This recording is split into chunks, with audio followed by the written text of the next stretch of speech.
LittleAshThings, and I was prompted to do a new video today because I think YouTube is pushing my mental health diagnosis video that I posted 2 years ago to everyone again.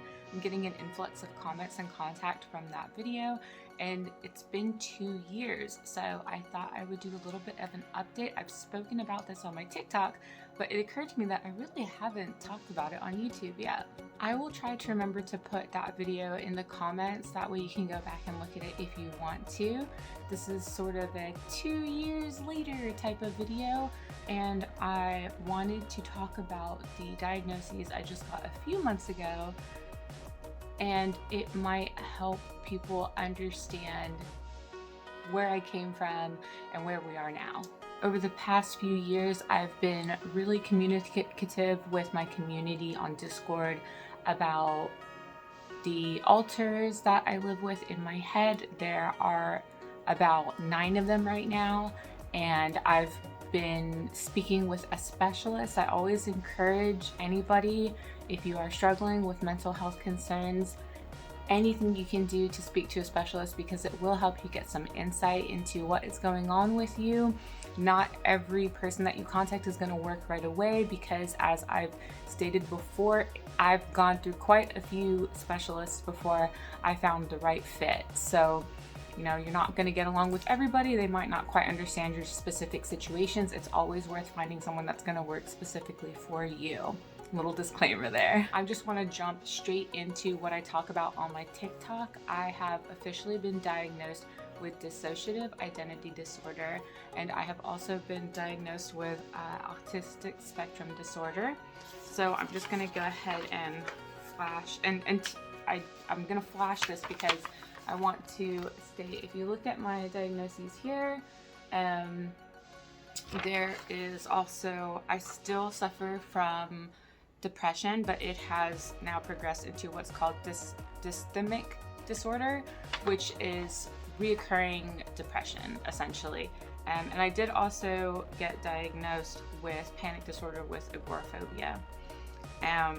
The generalized anxiety disorder is still there. I've always had that. I've had that since I was an infant, so that's not going anywhere. And then you can also see on here the dissociative identity disorder and the autistic disorder.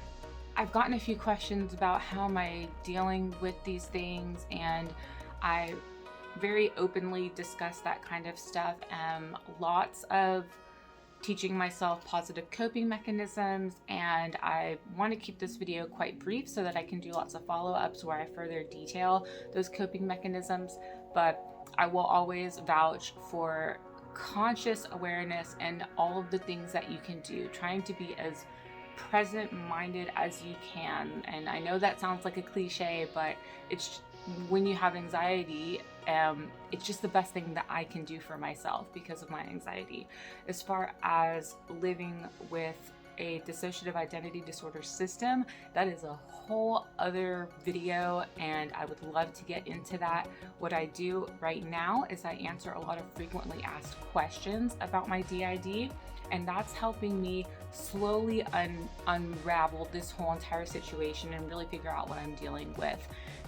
I knew 2 years ago that something was going on. I had been speaking to the therapist I had at the time of my last video about my alters, but I don't know if it was the geographical location or just a lack of resources. They didn't really have a lot to go off of with that. It wasn't until where I live now and my current therapist that specializes in duo diagnosis, I specifically sought a therapist, a specialist that works specifically with dissociative disorders. That way I could really know if what I was dealing with was what I was dealing with.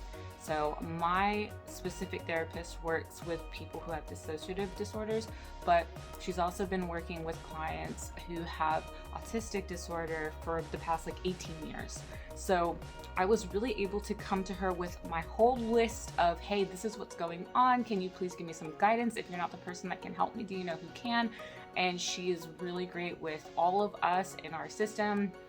And I don't want to make the video too long. I just wanted to give a quick little update to let y'all know I'm still here. I'm still hanging out. I still do my Twitch streams. You know, I think we've been doing it for 3 years now, and we're having a good old time. I'm actually, it's ironic because I am doing a formal LOA right now, and LOA is a leave of absence from work. I'm doing uni at the moment, and hold on one second, I have to pause the video because my dog is drinking water. Sorry about that. I have a weird thing with being able to speak when I'm hearing specific sounds. I can't, my brain no worky that way. But I am gonna finish up the uni term, and then I'm gonna go ahead and realign myself with focusing on my daily job for a little while there, and I'm just trying to recover at the moment from extreme burnout. I took on way more than, bit off more than I could chew, but really wanted to shift priorities, and thankfully my job really allows me to do that. Take that time that I need. So I will hopefully make a follow-up video, and I'm still, like I said, I'm always streaming. You can catch me every Wednesday from 2 to 4 Central Time. I don't use the camera, I do VTubing. And I also want to make a video about that too. I did it kind of as like a meme just for fun to explore it, and then realized that because of my dissociative identity disorder, I was having a way different set of alters who front during my streams now, which made it where my battery wasn't getting drained as fast, and I'm really enjoying myself a lot more. So I've been sticking with the VTubing thing. It's really useful. I had planned on doing a YouTube video about the benefits of VTubing, especially when it comes to if you have any sort of body dysphoria. So I'll definitely do a video about that, because that's its own video as well. But I just wanted to say thank you to people who are asking questions on my last video. You prompted me to make this new video and let y'all know that you are not alone if you feel like you are struggling with any mental health concerns. I absolutely encourage you to seek some professional help. I know that sounds really stigmatized, but it shouldn't be. There are people who seek professional help for just talking sometimes. I mean, if you have social anxiety the way I do, sometimes you just need to pay someone to get them to let you talk to them. But don't give up. You can find someone who will work with you. Just because it doesn't work out with one therapist doesn't mean that it won't work out with another. So thank you so much for keeping up with me. I really appreciate it, and I hope you all have a super amazing day. I know thanks to all of you, I'm going to have a super amazing day.